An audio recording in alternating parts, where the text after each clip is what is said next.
Ako pa rin ang pinili niya. Pinili ka kasi inagaw mo. Diba? Inahas mo. Sinamantala mo na nasa magulong relasyon yung tao kaya nang himasok ka. Diba? Gusto mo hydrocort? Mukhang nangati ka. Ikakamatay ko pag naghiwalay tayong dalawa. Eh bakit buhay ka pang animal ka? Ha? Lamay na ako, sir. Ano na? Yung kapit tinapay ko, sanang tagal. Gusto mo ko pa maglibing sa'yo eh. Ay, yung liit ng dede. Ay, ang liit ng utak. Wala kang ibang sasabihin dahil baka hindi mo maintindihan dahil maliit nga ang utak mo. Pasusuhin kita eh. Hello guys, meron akong i-share sa inyo na piece of advice.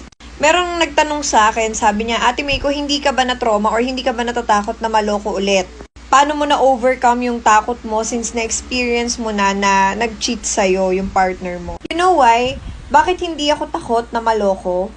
Before, yes, naging trauma ko siya talaga. But then I snap out of it. Eto na nga, pumasok na yung learning dun sa naging experience ko. Na-realize ko lang na bakit ako matatakot na lokohin ako kung sila naman ang mawawalan oras na ginawa nila yon. Kung maghihiwalay man kami dahil niloko nila ako, it's fine. It's not my loss. It's actually a gain dahil nawalan ako ng isang taong linuloko lang pala ako. And it's their loss dahil nawalan sila ng isang taong nagtiwala sa kanila ng buong buo at minamahal sila ng buong buo. Yes, it will be painful at first kasi betrayal eh. Pero in the end of the day, pagpapasalamat mo na nakawala ka dun sa maling tao. Kung magloloko ka, bye, trash. Hindi lahat ng relasyon galing sa ligaw. Yung iba, galing sa agaw. Hallelujah! Sinong sawa? Sinong galit? Siya yung kabit, siya pagalit. Ang laki ng bunganga mo. Oh, gusto mo, lamunin kita. Pag kinagat kita sa mata, malalaman mo kung gaano kalaki yung bibig ko. Sige. Kaso, never mind, di ka pala masarap. Dami mong alam? Oo nga eh, sana ikaw rin. Sana ikaw rin marami kang alam, kaso wala eh. Utak reveal. Oh, di ba wala? Sad. Ang sakit na, no? Yung nag-spend ka ng napakatagal na panahon sa isang tao, pero natapos kayo ng ganun-ganun lang. Unti-unti mo nang tinatanggap na wala na tapos na. Kasi gusto mo na rin maging masaya eh, kaya nanahimik ka na. Pero yung taong naging kasama mo ng ilang taon, parang bigla na lang na hindi ka man lang minahal. Malalaman mo na ang tingin sa relasyon yung pinilit mo namang alagaan, eh basura pala. Walang kwenta. Ilang taon ng buhay mo yung ginugol mo ron sa tao, tapos ipaparamdam sa'yo na parang puro pangit na alaala lang yung dinulot mo. Sa lahat ng tao nakakaranas ng ganito, I hope you all make it. Kasi mahirap na nga mag-move on sa panandali ang pagmamahal. Paano pa kaya sa isang relasyon kung saan yung halos buong buhay mo doon na umikot? Tapos nangarap ka na, akala mo hanggang dulo na. It is so hard to move on from a love na nag-invest ka ng sobra-sobra. Hindi lang pagmamahal, kundi ang lahat-lahat mo. Kaya I pray that you find someone better. You will find someone better. Can't we all practice keeping our mouth shut kapag ka may breakup na nangyari? Alam niyo yun, yung sana pag break na, tapos na doon. Kasi kaya nga kayo nag-break, di ba? Para hindi na kayo magkasakitan. Kasi the breakup itself, masakit na nga eh. Tapos mas lalo mo pagsasaktan yung taong minahal mo naman noon dahil binuksan mo yung bibig mo.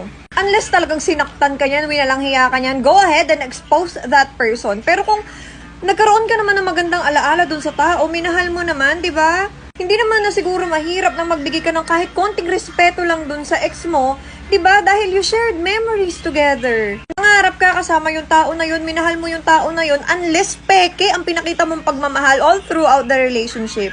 Sana kung palalayain natin yung tao, palayain na lang natin ng matiwasay. Hindi yung iniwan na nga natin, sasaktan pa natin lalo, aapak-apakan pa, hihilahin pa pababa. Why?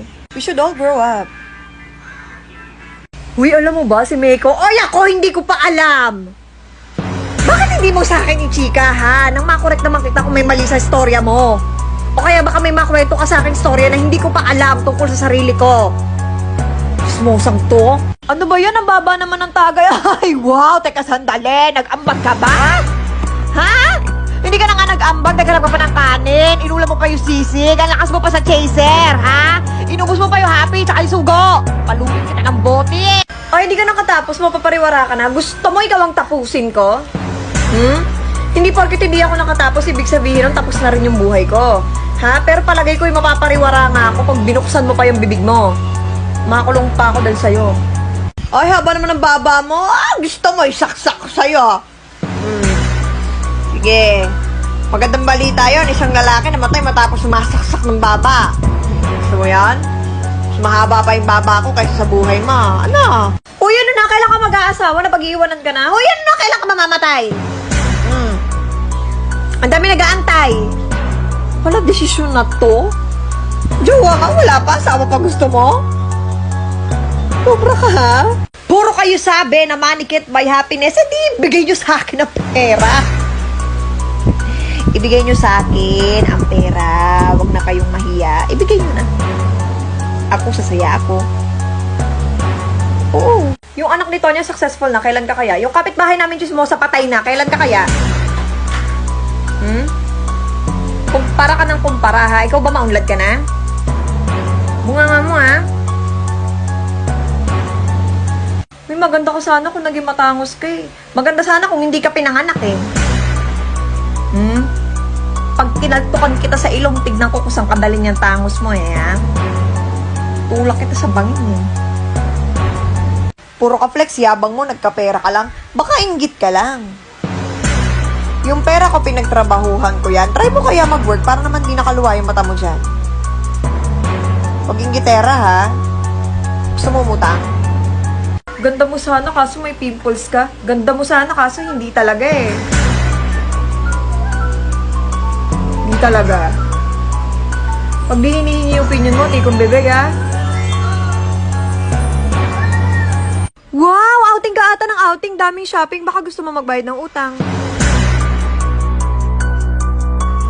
Happy-happy ka dyan, yung inutangan mo pa nahiya maningin. Onting nipis naman. Exes be like, mas gusto pa rin ako ng parents niya. Eh, ba't hindi mo pa kasalan yung tatay niya? Ha? Na maging stepmom na kita. Move on din. Hala, ba't lalo kang tumaba? Hindi mo bagay. Hala, ba't lalo kang pumangit? Di pa ako nasanay. Bago mo punain yung katawan ko, tingin muna sa sarili mo ka, ah. Maganda lang naman yan dahil sa filter. Baka kasi sa'yo hindi tumalab. Nag-filter ka na't lahat pero mukha ka pa rin bayawak. Shut your mouth, ha? Dami na naging ex niyan. Last pag na yan, buti pa ako reserved. Baka wala lang sa'yo pumapatol. Wala kang sarili mong life, kaya ang dami mong time manood sa buhay ng iba. Gusto mo bigyan kita para ma-experience mo naman? Ayoko sa babae yung nagmumura, putang ina mo, gusto ba kita? Gusto ka din ba ng mga nagmumurang babae? As mo muna kung gusto ka ba bago ka bumoses dyan, ha? Wala kang bilang, eh.